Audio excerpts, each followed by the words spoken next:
If you thought woke Seattle had already hit rock bottom, wait until you see this.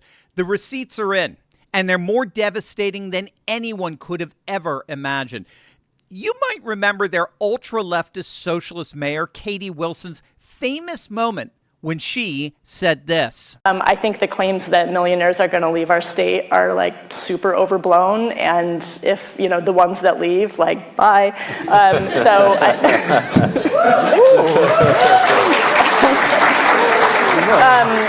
As it turns out, something happened after that wave. Something she didn't predict. Something she obviously didn't plan for. They actually left. And now that snarky socialist is staring down an unprecedented budget deficit, and you won't believe what she did in response. Hey gang, it's me, Dr. Steve, your patron professor, here to help you make sense of the madness with breaking news and analysis you're not going to get anywhere else. So you know what to do. Make sure to smack that bell and subscribe button. For those of you who need a quick introduction, Katie Wilson is the self-described Democratic socialist who won the Seattle mayoral race back in November of last year. By the way, by the slimmest margin since 1906. She didn't even win by 1%. And that's one of the things we have to remember here. When we're dealing with these municipal socialists, even Mamdani, they may win, but generally they barely win. And that's because their radical communist politics actually splits the left in America. So if you ask a group of leftists if they support Creepy Katie or Mamdani, half of them are going to be like, oh yeah, they're the best. But the other half, the Bill Maher half, will say, heck no, they're commies. I want nothing to do with them. And so these woke municipal socialists generally squeak by with a very low margin win, or they lose it altogether. But the reason why you have Democrat strategists like James Carville flipping out over the ascent, as it were, of these Democrat socialists is because he knows they're political poison. Not just because they split the left, but because what else do they do at the very same time? They unite the right. So if only 50% of Democrats oppose these municipal socialists, 100% of Republicans oppose them. So there will always be more voters to come out to vote against them than for them, except in the most radical left-wing municipal and cosmopolitan enclaves across the nation. And unfortunately for the good people of the state of Washington, Seattle happens to be one of them. And so they elect this economic illiterate as their mayor. She ran on an explicitly anti-wealth, pro-tax platform. She's a former community organizer. She's a transit union co-founder. She didn't hide what she was. She ran as a Mamdani wannabe, a full-blown Democratic socialist, and she won barely, I think by 0.7%. And the people of Seattle are now living with the consequences of that. And one of those consequences is something called the Jumpstart tax. The Jumpstart tax is a Seattle payroll tax that took effect back in 2021, and it's levied on large employers paying high salaries. It was originally designed to make tech giants like Amazon, quote, pay their fair share for affordable housing, COVID relief, and all that.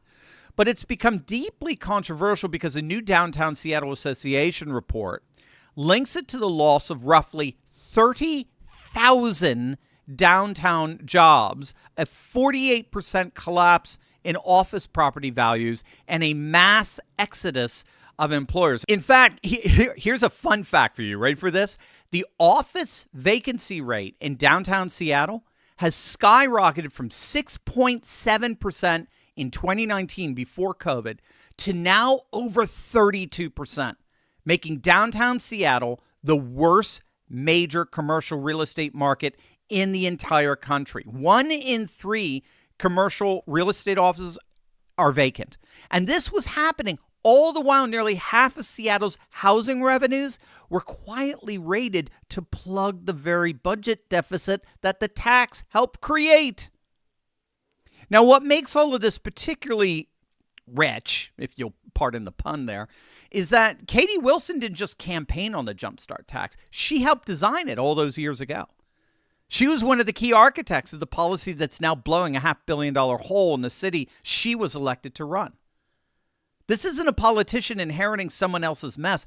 This is a politician drowning in a mess entirely of her own making. And again, the stats are staring her straight in the face. Look at what happened right across Lake Washington in Bellevue, a city with no comparable employer tax. Gang, Bellevue added jobs while Seattle hemorrhaged them. The city of Bellevue, just across from Seattle, has no such Jumpstart tax. And they, unlike Seattle, added jobs to their city. Comparably, while Seattle's commercial property values plunged, Bellevue's commercial property values rose by 7%. Bellevue's office vacancy rate, while up due to remote work, it's still dramatically lower than Seattle's. It's not 1 in 3. Amazon, the company the Jumpstart tax was specifically designed to squeeze, they now employ 15,000 people in Bellevue, up from just 450 in 2017. They also pledged $100 million for affordable housing in Bellevue. Not Seattle, Bellevue, the city that did not tax them into oblivion. But this is where the story takes its most darkly ironic turn.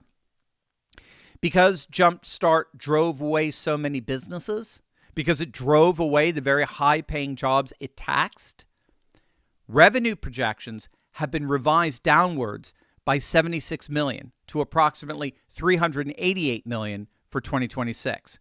And roughly, I kid you not, 70% of that revenue comes from just 10 companies, meaning the whole system is one corporate relocation announcement away from a catastrophic collapse. But if you can believe it, it gets worse. The housing funds that Jumpstart was specifically created to generate, right? That's the whole purpose of it. Nearly $201 million of it, roughly half, has been quietly redirected away from housing altogether. And it's been rerouted into the city's general fund just to keep basic operations running. That means the affordable housing projects that Wilson promised to her constituents, that money is gone. It was consumed by the very structural deficit the tax itself helped create. Oh, and the oversight committee that was supposed to watch where those housing dollars went, dissolved. They got rid of it.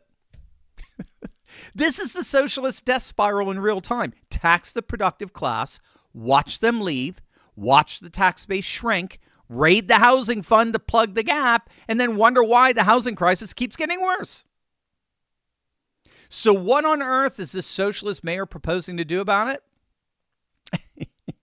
You're not going to believe it. It's going to absolutely blow you away. But first, gang, one of the most frequent questions I get asked by our audience is this. Maybe you wanted to ask this.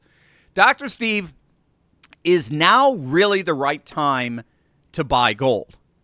Right? It's a fair question. Gold has had a tremendous run. Silver has been moving higher and higher. So naturally, people wonder, so did I miss it? Is it too late? But I actually think that's the wrong way of looking at it.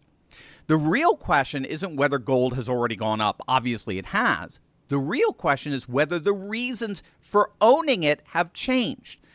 I mean, think about where we are today. Central banks continue buying gold at record levels all over the world. Global debt continues to explode. Geopolitical tensions aren't going away. These are the very trends that we've been talking about on this channel for years. And if those trends haven't changed, then why would the case for owning physical gold and silver? So that's why more and more people are taking a closer look, not because they're chasing price, but because they're responding to what's happening in the world. Some are purchasing physical gold and silver directly. Others are moving a portion of an IRA or 401k into a gold IRA as part of their long-term wealth protection strategy. That's one reason why I trust Augusta Precious Metals. What I appreciate is that they don't try to convince you to buy anything. They start by helping you understand your options. They'll explain how purchasing physical gold or silver works, show you how a gold IRA works if you're using retirement funds, answer your questions, and then let you decide whether it's right for your situation. So if you'd like to learn more, go to turleybuysgold.com or text Turley to 35052. That's 35052. 052 and request Augusta's free guide. Because in my view, the question isn't whether gold has already moved, it's whether the reasons for owning it have changed. And from where I sit, they haven't. Click on that link below right now. Just 5 months into her tenure, Mayor Katie Wilson is staring down a $488 million projected deficit over 3 years, with a $175 million gap that must be closed in the next budget cycle alone. And her response, you're not going to believe it. She circulated a memo directing every city department cut their budgets by 5 to 10%. She went full Republic. She went full Doge. I kid you not. She had no choice but to cut programs and services after promising more programs and more services in her campaign. But the cuts, of course, aren't going to be big enough to solve the deficit. So she went back to being a Democrat and in turn floated a local capital gains tax, which city staff estimated would take 2 years to implement and raise at best, $40 million, a drop in the bucket of the near $500,000 she needs to raise. She floated a new city income tax, which is illegal under Washington state law. She proposed creating a self-funded fire district to move the fire department's $350 million budget off the general funds books, and the firefighters' own union shot it down as logistically impossible in her timeline. The woman who campaigned on taxing her way to utopia has now run out of other people's money, and she has no plan. And she has no plan because Katie Wilson's budget catastrophe exposes the fundamental, irreducible contradiction at the heart of progressive taxation. The core promise of democratic socialism, as practiced in cities like Seattle, is very simple. We'll tax the rich, fund the poor, and build a more equal and equitable society. It's really that simple. It's a morally intuitive pitch. It's politically popular. But it's also economically self-defeating every single time.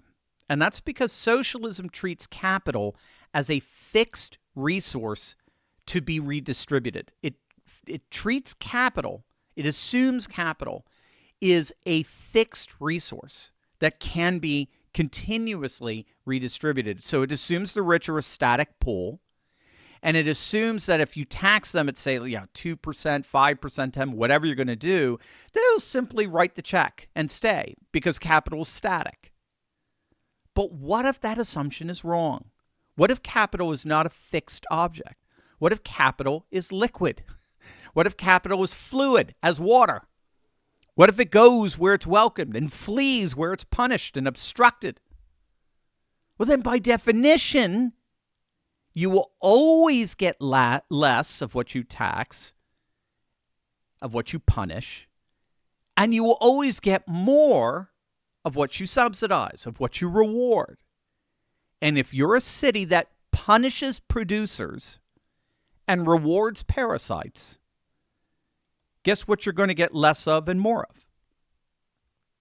This isn't conservative propaganda. This is basic economics demonstrated in every nation, in every city, in every era that's ever tried this experiment. Jeff Bezos moved from Seattle to Miami years ago, explicitly to avoid Washington's capital gains tax. Starbucks, the company Mayor Wilson personally boycotted, is building a $100 million campus in Nashville, a state with zero income tax and a Republican governor. Snowflake, TikTok, OpenAI, all chose Bellevue over Seattle. And who are the ones most harmed when the productive class leaves? Not the billionaires. The millionaires leave. The people most harmed are the working class Seattleites who can't afford to relocate, who depended on those jobs, those headquarters, those tax revenues for their livelihoods. Socialism always promises to help the poor, but it always ends up hurting them the most. Just ask Cuba or Venezuela. Katie Wilson said bye to Seattle's millionaires. And those economically illiterate seals in the audience clapped right along with her and celebrated. Now she's the one left holding a $488 million bill, raiding the housing fund she promised to fill, modeling budget cuts to the very city services she promised to expand, and floating tax schemes that are either illegal, impractical, or mathematically laughable. Margaret Thatcher said it best. The problem with socialism is that eventually you run out of other people's money. But I would add something for the 21st century here. The problem with socialism today is that the other people's money can get on a plane to Nashville before you finish writing the tax bill. That means it's just a matter of time before cities across the country are going to look at these failed municipal socialists, and in their next elections, they will be the ones waving by. Gang, you shouldn't have to wonder what's really going on. Every Monday night, I go live with courageous patriots just like you for an uncensored Q&A. You bring your toughest questions. I give you straight answers, no filters, no corporate handlers, just you and me and the truth. Click the link below, join the Courageous Patriot Club, and I'll see you this Monday night.